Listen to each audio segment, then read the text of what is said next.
বলছি তোকে এত মাতব্বরি করতে কে বলেছে? ও মা, মাতব্বরি করা যার স্বভাব সে কি আর কারোর বলার অপেক্ষা থাকে নাকি? মা, তাহলে তুমি চলেই যাচ্ছ? হ্যাঁ রে, কিছু করার নেই। এই যে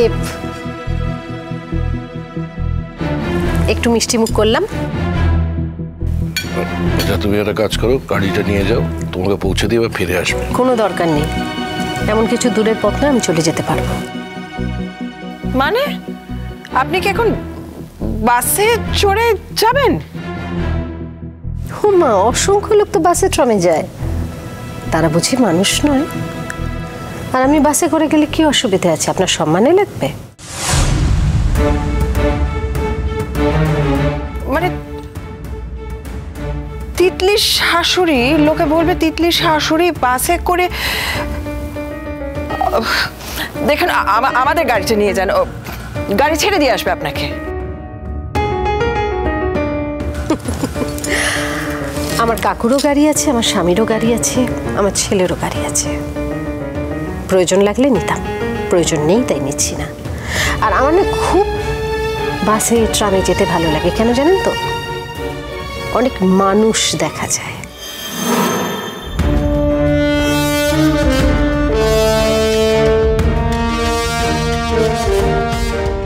দাদা, এবার কিন্তু আমাকে অনুমতি দিতে হবে। সবাইকে বলছি, আসলাম।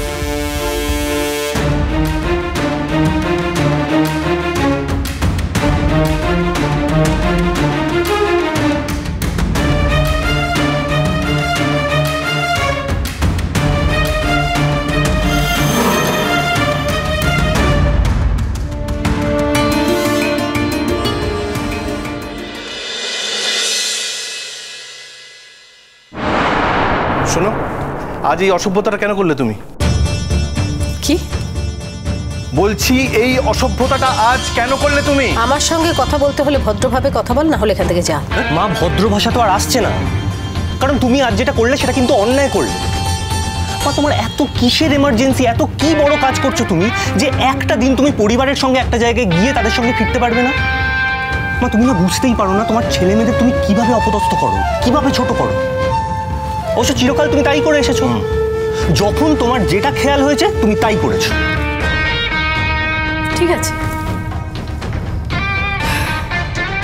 মাকে যদি এতটাই খারাপ মনে হয় তাহলে আমার সঙ্গে সম্পর্ক রাখিস না।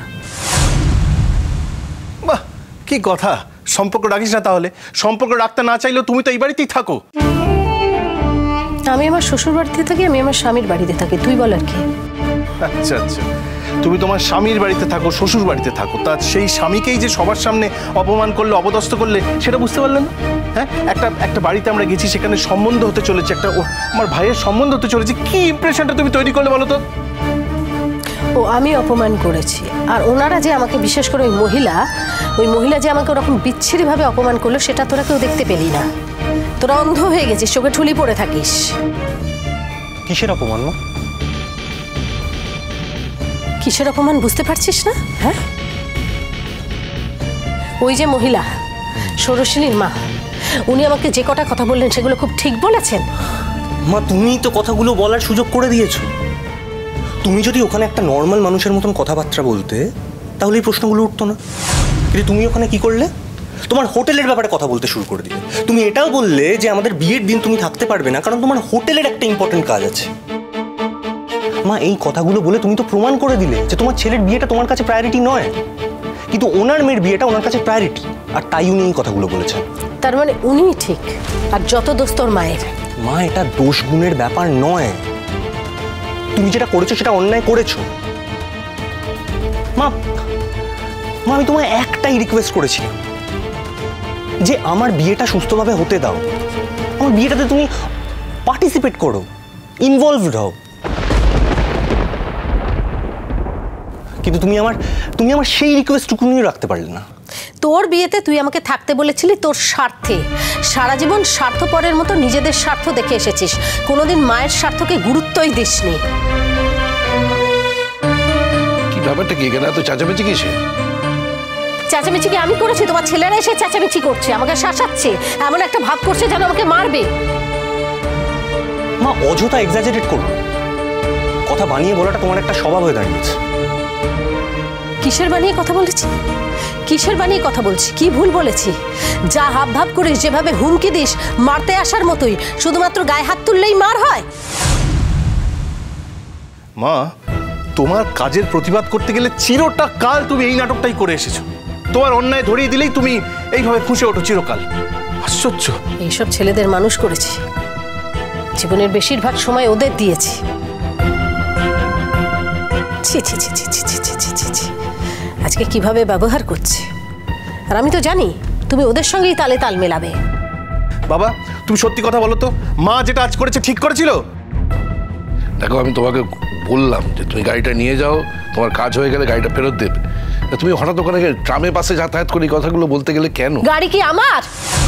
আমার গাড়ি যে আমি ব্যবহার করব? যে জিনিসটা আমার নয় আমি সেটা ব্যবহার করব না, এটা আমি ঠিক করে নিয়েছি। আমি তোমাদের দয়ায় চলবো না। তাই? তুমি দয়াতে আর চলবে না? তুমি তো দয়াতেই আছো। যতক্ষণ এই বাড়িতে আছো মা, ততক্ষণ তো তুমি দয়াতেই আছো। এই টিটো, মুখ সামনে কথা বলো। মায়ের সঙ্গে এভাবে কথা বলা যায় না। এর এখানে কোনো দয়ার ব্যাপার নেই তো।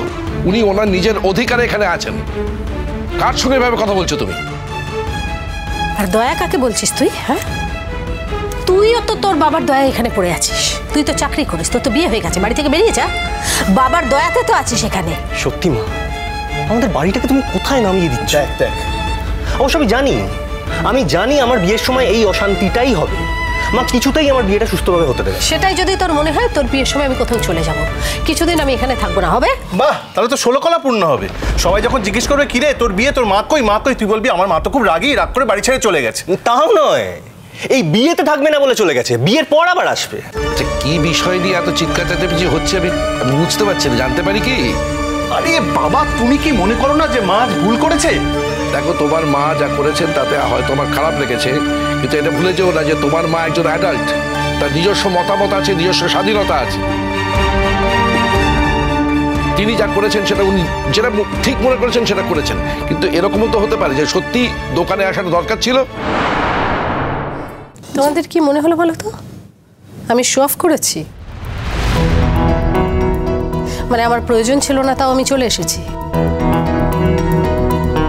প্রয়োজন বোধটা প্রায়োরিটির উপর নির্ভর করে কোজাগরি।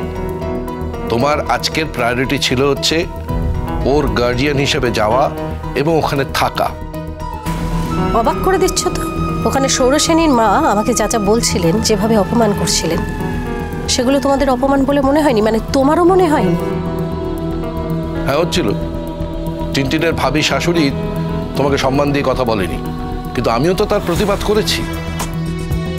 তুমি থাকতে, তোমার ছেলের বিয়ের স্বার্থে তোমাকে যদি এত অপমান সহ্য করতে হতো, তুমি সেই জায়গাটায় বসে থাকতে চুপ করে? আমি তোমাকে যতদূর চিনেছি তুমি থাকতে না। কেউ যদি তোমাকে অপমান করে, সে যে জায়গায় হোক, তুমি সেই জায়গা ছেড়ে চলে আসবে। তাহলে আমি কেন নয়? তাহলে মা, তুমি এই বাজে কথাটা বললে কেন যে তোমার কাজকর্ম ছিল বলে তুমি ওখান থেকে চলে কে বলেছে এসেছো? বাজে কথা বলেছি? একদম বলিনি। আমার কাজ ছিল, সেই জন্য আমি চলে এসেছি। হ্যাঁ, উনি যদি আমার সঙ্গে ভালো ব্যবহার করতেন তাহলে অন্যভাবে বুঝিয়ে আসতাম। উনি সেটা করেননি।